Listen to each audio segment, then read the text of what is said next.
still having all of his resources. So there's definitely some both general counterplay that Fox is good at and some specific stuff. We see it there with a down air just going right through the blocks. And already Yellow definitely showing off that matchup experience you showed about. You were talking about. No and way. the footstool? No shot. No way. No way. No way. Okay, he makes it back, but Yellow already showing he's not scared of anything this Steve has to throw out already. Very good stuff. Already getting nice 65% damage on this Steve. Let's see if he can go and get more of these combos. Yeah, Marcus trying to set up with the classic Steve stuff, but now you got to realize that like the Fox maybe get comboed relatively easily, being that he's a fast faller, but Fox's speed is able to catch your defensive option time and time again. SAC that too. Wow. Catching the air dodge down, and your stock is already gone. Yellow is in there like white on rice. And you saw it just there, jumping on top of that wall, forcing that option out. And if Steve doesn't commit, then you just got to fall on top of him and get a hold. Oh my gosh. Put him in the blender like that, in the He corner. teched it! Going all the way out there, the minecart not going to find it. Beautiful tech by Yellow. And finding a grab too. Fox doesn't get too much off those, but sometimes you just take the damage when you can get it. And finding his way all the way through this maze here, Momo. And, you know, Fox back air doesn't kill. That's what Fox players will tell you. Marcus is playing this matchup like such textbook Steve, like trying to throw out the normal stuff, and Yellow is just like so unentertained by all of it. Like you got to say about the up smash there, but showing like, all right, bro, make your wall, go off stage, or your Minecraft shenanigans. I don't really care. I'm going to up smash and roll in. I don't throw out your scrub options all you want. I am in there. None of this is going to surprise me. This is Steve. This is 2022. We know what's going on here. Listen, all I'm saying is Yellow's not entertained and he's in a fight in an arena. So, you know, maybe he's a little bit of that gladiator, channeling his inner Russell Crowe here. They're finding that nair on the shield, save into the jab just to get the advantage state, looking for the shine to just put Steve in a very disadvantageous position. And it's important to keep track, right? Simon only has 3 iron and a gold. He has no other resources. And this is one of the benefits of Fox. What was he cooking? He can smother Steve and really prevent him from mining at all. So once those resources go, you'll have a hard time getting them back, and that's really been one of the big differences in this match so far.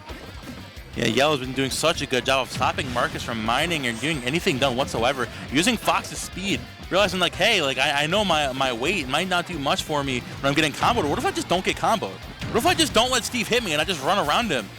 Like, oh my god, he's trying to catch the ledge trump there, tries to keep Marcus on the back foot here. Marcus is just so scared, trying to set up these walls, but Yellow is just waiting time and time again for him to make a mistake. Already 150% on your last stock, there's not going to be much you can do here. So you can maybe take the stock. Oh, huge grab. This might be able to take the stock here with a edge guard. That being said, that too, oh my god. No, I was going to say no, he had no tools and no resources. He had to mine just to to make a tool to make anything happen. And Yellow knowing that, because Steve with no tools, well, he can't really fight you at all. So, having to commit to a 14 frame option there, with how fast Fox falls and moves just able to run in and punish that. One of the reasons Steve's often run low on materials, especially on stages like PS2, is even though it gets you more iron, you mine slower. And against a character like Fox that's so fast and smothers in your face and puts you in a lot of non-true situations, you press your minecarts, you press your anvils, you run out, and then Fox doesn't give you the opportunity to get them back. Yellow, as you, again, just playing so well, avoiding every line that Simon might be able to find Arcus might be able to find, in order to just maximize this damage and just really minimizing each interaction against Steve in just a beautiful way movement-wise. Yeah, they're doing a very good job this game of kind of keeping Yellow back now, realizing that, like, hey, I know you're exactly where you're going to run in. So instead of, like, focusing on getting my materials up, just putting that pressure on you already, finding that up smash. And Marcus takes the first stock to my surprise at least, showing absolutely no remorse from coming off of that last game. And Yellow having to get readjusted a bit, realizing that, like, he's adjusted. I can't just run in and get my shenanigans off anymore. Yeah. He knows I know the matchup. Well, hold on. He just ran in an up smash. But you see the adjustment from Marcus here, the way he's building these walls. He built one with a roof and then one that was 5 high, kind of dissuading Yellow from jumping in, and then he built a normal height one. Then he saved his resources and was efficient. Once he said, hey, Yellow, you're not coming in anymore because you're nervous now. How about this overcommitment? And now, right, Marcus has these resources to play with. He has a little bit more breathing room. And that's really been a huge difference so far in this game, because Yellow just has to respect those resources way more than he did in game 1. Oh, you're 100% right there. But now Yellow trying to get through this absolutely all these walls that Marcus is putting up here. Now you're running out of iron here. You don't have really any minecarts to throw out, and it's disadvantage state. And this is where Yellow takes advantage. He throws you off stage, but on this pressure that Fox does, nice up air. Not able to use that angle because like I said, no iron left. Wow. Trying to find a conversion here with the down air. Well, let's see if you can find it back below the stock. Hey, Momo, very cool Steve tech. He used crafting table there twice just as a slight air stall to mix up his landing. Ultimately, Yellow finding the stock anyways. But the fact that you can use the crafting table actually stalls you slightly, I just learned that today. This character, I feel like, gets buffed every time anyone watches him play. Oh, trying to find that up smash there. Yellow, get back. There we go. Using that illusion once again. Mark is just struggling here to take the stock off of Yellow because he's just constantly moving around like a fly. It's easier said than done to swat this fly. Even with the insane upsides, that back throw is not going to do it just yet. Use that illusion to get back on the stage. Mark is getting his materials back up, trying to keep himself safe. Wanty eventually take the stock, but that's assuming he take the stock off at all. Like Yellow is swinging out this back, throwing out that back air once again. Goes for the Firefox there. He's getting a little creative on this ledge. That was crazy. I mean, it makes sense, right? It's a super active hitbox. You want to make it happen. Calling it out with the backer. I just want to point out again, right? Watch on Small Battlefield how much faster Steve just mined those resources than he did on PS2. Oh. Who just, again, giving Marcus so many more opportunities. And you have to be scared because it is Steve, but there's no resources. There's no diamond. So it's not like he has the crazy comeback factor. Somehow living that Fox up smash worked twice, but not the third time. Trying to call out the air dodge, but just a little bit slow, Momo. This could still be anybody's game.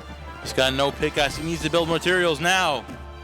He's just waiting for everything, but drop that shield a little too early. And Yellow finds that back air 2-0 over Marcus, showing absolute prowess in that match, despite playing one of his losing matchups.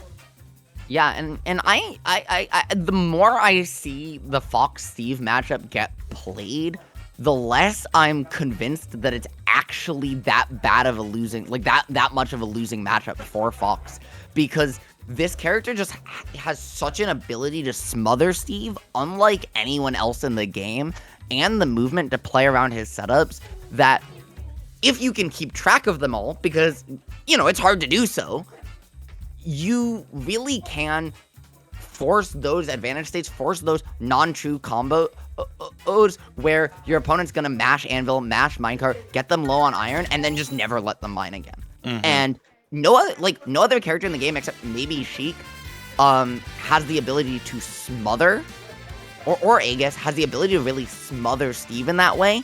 But Fox does it, I think, so much better just because of the way his moves cover space. Yeah, exactly. I think that's a really positive way of looking at this matchup. But now we're running into a little bit of ads right now. But tell us a little bit about Collision 2023. Yeah, so Collision 2023 is Smash's biggest tri-state major, or at least it's the oldest. It's back this year in the Sheraton Parsippany Hotel in New Jersey.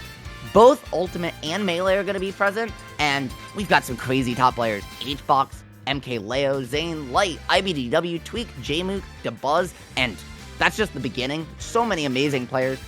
Check out the Collision team and Tri-State March 10th to 12th and celebrate one of the longest running majors out there. And booking a discounted hotel through StartGG/Collision. Also, check out Collision socials for the most up-to-date information and some sweet other content on there as well. Speaking of that too, Collision Series crew, obviously Collision being run by the Collision Series. We've got Fusion being run by Collision, the Collision though. We've got this amazing stream. Thank you so much. Let's go support this team. Go support them on YouTube, Twitch, Twitter, Instagram. Go support the team that supports NJ Smash. If you love these tournaments, if you love the people, go show them some love, please, from me to you. Go show them some support. And today's stream, sponsored by Magic Spoon. Do you remember the carefree days of childhood when you didn't feel guilty about eating mountains of cereal with questionable nutrition? Well, now you can have your cereal and eat it too. Magic Spoon re-engineered that same great taste with grown-up ingredients for a cereal that has the same great taste but with 0 grams of sugar, 14 grams of protein, and only 140 calories.